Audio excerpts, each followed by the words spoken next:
Halo Bung Rocky. Kita lanjutin lagi ngobrol ya. Ini saya baca ini Opung Pak Luhut Panjaitan ini sahabat Anda. Kan Ya, Opung, halo Pung. penting itu Anda sebutkan sahabat ya karena coba kita ngajarin pada orang gitu ya bahwa boleh bersahabat tapi ketika mesti berdebat ya kita berdebat beda pendapat kita beda pendapat itu penting. Kenapa saya sering sebut-sebut gitu ya. Bukan berarti takut dituntut kayak Haris Azhar nggak begitu. Beda itu maksudnya ya. Ya, saya punya hotline terus dengan Pak Luhut karena dia sering undang saya untuk bicara hal-hal yang strategis demi bangsa segala macam. Itu oke, tapi kritik saya juga mengalir terus. Itu namanya persahabatan. Yes, oke. Nah, ini yang saya kaget lagi Pak Opung ini lagi marah-marah ini soal peringkat indeks logistik Indonesia itu sekarang sedang anjlok banget ini. Dari jauh kalau dari 46 jadi 63 gitu ya. Dan ini kan berkaitan dengan pelayanan di kepabeanan, soal bagaimana kemudahan berbisnis di Indonesia dan pengiriman barang dan sebagainya. Dan saya kira ini cukup serius ya. Kalau kemudian Bank Dunia memberikan semacam itu dan Pak Luhut itu marah-marah gitu. Lu kenapa mesti marah ya? Kenapa nggak marahnya ke kalangan kita sendiri di pelabuhan kita, pabeanan kita gitu loh. Ya, saya anggap kita mulai konsepnya ya. Logistik itu adalah pembuluh darah ekonomi. Kan itu intinya. Sekarang Bank Dunia itu semacam dokter ultrasonografi itu, USG itu. Waktu dia raba pembuluh darahnya itu dimasukin segala macam kamera, ternyata tidak ada aliran darah di situ atau macet. Jadi itu seluruh parameter yang dipastikan oleh Bank Dunia justru untuk menegur Indonesia supaya lakukan perubahan tuh.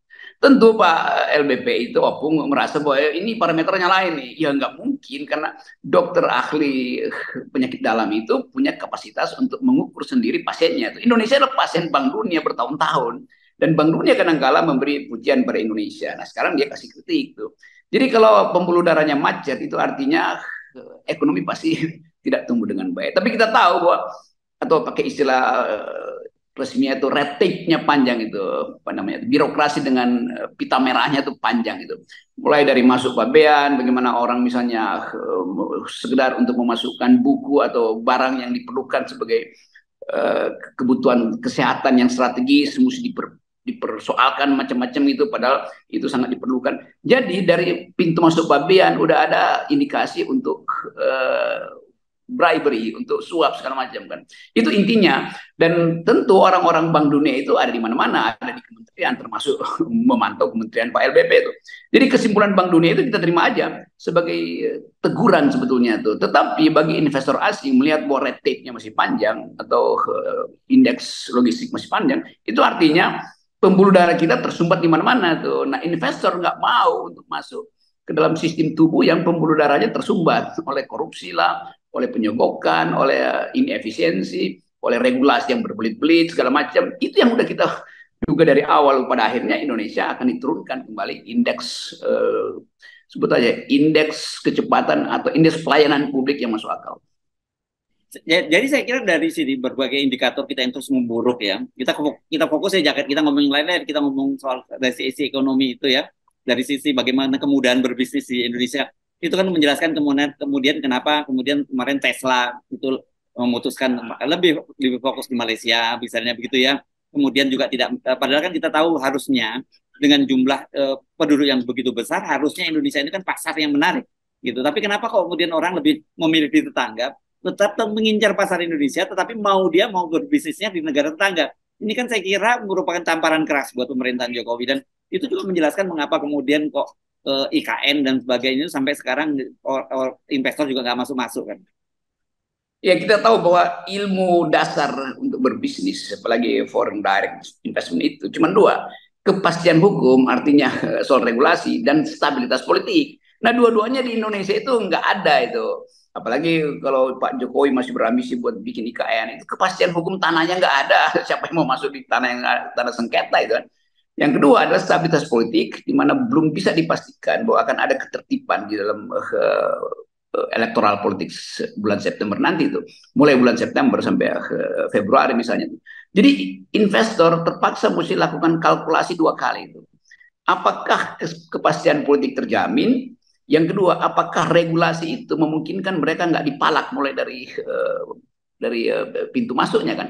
Jadi logistik itu akan dipalak dua kali, dipalak di dalam sistem birokrasi yang korup. Yang kedua, dipalak oleh pemain-pemain politik yang ingin mengintai potensi mereka memanfaatkan isu politik untuk tadi memalak investornya kan. Ini kalkulasi yang panjang dari segi seorang investor yang mungkin udah nongkrong di Singapura atau nongkrong di Kuala Lumpur memantau potensi instabilitas di Indonesia. Mereka cuma tunggu waktu aja. Nah, itu yang dipantau juga oleh Bank Dunia. Bank Dunia pasti memantau visi dan niat investor atau persepsi investor terhadap regulasi dan stabilitas politik di Indonesia. Nah, persepsi ini yang menyebabkan Bank Dunia memberi nilai bahwa Indonesia itu buruk dalam soal pembuluh darah logistiknya, dalam soal indeks logistik. Ya, jadi artinya dengan cara seperti ini tadi kita singgung soal IKN, kelihatan sekali yang nggak punya harapan lah dengan IKN ini. Dan kemudian kita muncul, nah yang ini selalu kita khawatirkan, modusnya itu selalu sama ya. Kita misalnya kereta api cepat yang tadinya katanya bisnis to bisnis, tidak melibatkan APBN, akhirnya juga melibatkan APBN. IKN ini katanya juga APBN hanya 20%, dan 80% itu dari investor. Nah sekarang begitu tahu investor tidak masuk, ini kelihatannya yang kita khawatir juga. Kalau di kereta cepat itu kan KAI yang akan jadi korban. Ini kelihatannya Pertamina yang akan jadi korban, karena Ahok belum menyatakan bahwa mereka yang akan jadi investor utama, the real investor di IKN itu. Ya, menjamin di antara mereka. Padahal suasana politik tidak stabil. Lain kalau suasana stabil, orang percaya bahwa oke, yang satu diambil alih, tapi itu dalam kontrol politik yang stabil. Ini politiknya nggak stabil. Dan itu menandakan bahwa investor akan menunggu. Dan penungguan itu bisa menyebabkan seluruh rencana yang dibuat Jokowi itu berantakan kan. Apalagi kita lihat misalnya gimana membiayai utang itu, membiayai bunga utang aja kita nggak mampu itu, karena sepertiga dari APBN kita mesti dipakai membiayai bunga utang. Dan bunga utang itu kan mestinya convertible dengan apa namanya rasio pajak kita tuh. Sementara kita tahu bahwa rasio pajak kita makin lama nggak bisa masuk 2 digit tuh. Itu artinya lebar spread dari mereka yang bayar pajak itu nggak bisa dikumpulkan oleh pemerintah. Terutama mereka yang ada di tingkat atas yang bisa dikenakan pajak progresif dan tanda petik juga nggak berhasil, tax amnesty segala macam nggak terjadi. Jadi ini satu problem ekonomi politik yang panjang itu, yang kalau kita bedah satu persatu menuju pada keresahan sebetulnya. Nah itu intinya. Jadi kalau kita bilang people power, buruh marah, mahasiswa mau demo segala macam, LSM juga bangkit dalam isu lingkungan, ini memang dikondisikan sendiri oleh pemerintah yang kebijakannya berantakan. Itu dasarnya kan. Bagaimana misalnya kita pastikan janji bahwa kita bisa bayar utang itu, padahal pengumpulan pajak kita itu berantakan sebetulnya. Dan ini intinya. Jadi kemampuan Indonesia untuk memperlihatkan profil yang berubah di luar negeri itu tidak dianggap oleh investor. Jadi sama seperti investor menganggap ya itu semua hal yang mereka dengar lewat talk show pemerintah itu kan omong kosong. Kenapa omong kosong? Ternyata Bank Dunia bilang bahwa Indonesia tidak layak investasi itu karena ada red tape yang panjang, ada logistik yang tersendat-sendat. Itu akan disimpulkan oleh investor sebagai tunggu aja presiden berikutnya. Nah itu sebetulnya intinya. Mudah sekali buat membahas hal-hal yang sebetulnya sehari-hari kita tahu dari keluhan mak-mak, keluhan buruh, keluhan mahasiswa. Semua itu convertible untuk menyatakan bahwa Indonesia gagal menumbuhkan ekonomi. Saya kira ini menjadi sebuah ironi kalau kemudian masih ada juga yang teriak-teriak ingin melanjutkan ya, karena pemburukan kan semua udah terjadi di semua sektor. Kalau yang dilanjutkan kan berarti ya kita akan semakin memburuk gitu. Itu yang saya maksud. Kalau jernih berkampanye, ya buka aja bahwa memang ada yang nggak beres. Ini mau Pak Prabowo, mau Anies, mau Ganjar, kita akan lanjutkan. Itu artinya basa-basi sebetulnya. Itu kan yang nggak boleh terjadi. Jujur aja bahwa ada hambatan banyak itu. Dan kita akan perbaiki. Kalau perbaiki, oke. Perbaiki artinya akui dulu bahwa ada yang gagal kan. Kenapa mesti bilang melanjutkan? Yang melanjutkan ya, itu kan bahasa normatif. Oh kita akan lanjutkan sesuatu yang baik. Ya mana yang baik kan? Gak ada yang baik sebetulnya kan. Jadi itu intinya tuh. Jadi saya kira sebenarnya ini kalau kan kita jadi teringat kepada ini ya, pepatah lama dulu ya, buruk muka cermin dibelah. Itu kan sebenarnya itu yang dilakukan oleh Opung itu dalam hal ini. Kita masih mestinya menurut saya sebagai orang dekat dari Pak Jokowi harusnya Pak Opung itu mengubah pendekatannya. Jangan seperti itu, karena kalau terus seperti itu nanti Pak Jokowi juga akan merasa semuanya baik-baik saja gitu, karena toh Pak Luhut nggak perlu khawatir karena orang yang melihat bahwa nggak ada visi menteri, visi presiden. Jadi kalau Indonesia yang buruk itu yang pasti disalahkan Pak Jokowi kalau bukan Opung gitu.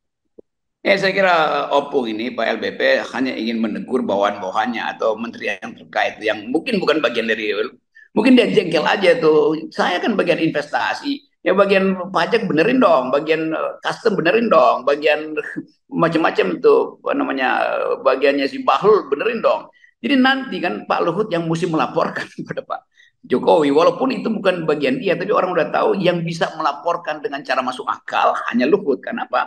Kan hanya Luhut yang dapat beban terus-menerus dari Jokowi. Jadi ini semacam frustrasi Pak Luhut, bebannya banyak betul, tapi ternyata Bank Dunia menegur dia atau menegur pemerintahan Jokowi. Ya dia marahlah pada Bank Dunia, walaupun nanti dia bikin refleksi, gimana kali ini, aku tak ada salahnya, kenapa pula nyampe ke situ kan. Ini bahasa yang saya bayangkan kalau dia lagi ngomong sama saya.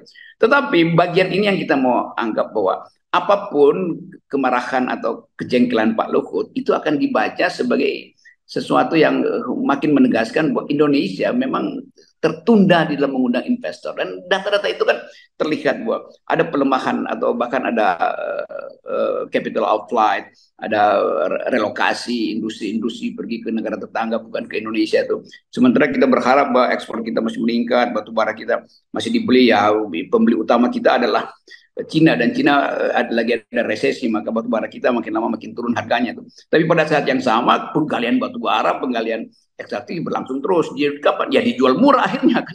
Kalau dijual murah itu artinya hanya ingin dapat uang recehan tuh. Itu dasarnya itu kan. Jadi sebetulnya ada kepanikan Jokowi karena uangnya nggak ada, itu aja intinya tuh. Maka semua dia jual murah tuh, kendali permintaan luar negeri itu menurun. Oke, tapi kan sebenarnya luar negeri juga dengan mudah melihat ini pebisnis Indonesia saja setelah dia melakukan ekspor dari Indonesia, dia nggak mau bawa duitnya balik ke Indonesia. Masa pula yang suruh nanamkan di Indonesia kan saya kira dengan mudah begitu para investor itu melihatnya ya. Ya itu yang disebut moral hazard dari para pebisnis kita itu merampok habis-habisan sumber daya yang adalah warisan nenek moyang bahkan fosil nenek moyang dijual murah yang seharusnya dicegah jual murah kan pemerintah bisa bilang tunggu aja harga bagus kenapa seluruh ekstraktif industri kita tambang kita mesti dijual murah tuh kan bisa tunggu bagus tetapi pemerintah tahu kalau dia tunggu lagi itu kesempatan dia untuk dapat keuntungan makin kurang tuh sementara mereka yang menjual murah itu bilang bahwa oke nanti kita kembalikan ke Indonesia, tapi dia parkir di Singapura kan, dia nggak balikin ke Indonesia kan. Jadi dasar-dasar itu yang sebetulnya kita katakan moral hazard ada di mana-mana tuh. Saya kira kita jadi memahami ya kalau kemudian bentuk apa itu sebenarnya ekspresi frustrasi dari Pak Luhut melihat situasi saat ini kemudian yang dimarahi adalah Bank Dunia. Ya itu maksudnya itu sakit di kepala, tapi nggak bisa kepala sendiri yang disalahkan itu kan Indonesia sakitnya kepala sendiri itu, Ya. tapi yang disalahkan adalah sakitnya di Bank Dunia itu. Kan Bank Dunia punya parameter yang sama. Bayangkan misalnya kalau semua negara yang ikut Bank Dunia itu bereaksi sama, ya udah Bank Dunia bilang ya udah kalian gak usah kasih kasih input lagi ke kami kan data kalian silahkan publish sendiri. Tapi itu akan merusak semacam kepercayaan internasional. Jadi kalau Indonesia marah pada Bank Dunia juga itu pertanda bahwa investor asing menganggap kalau begitu Indonesia baperan dong. Apa yang investasi ke negeri yang baperan? Kira-kira itu. Oke, baik terima kasih Bung Rocky. Sejak awal Ya, kalau kita mulainya dengan 0% ya. Bung ya Rocky. itu Thank dasarnya you. tuh.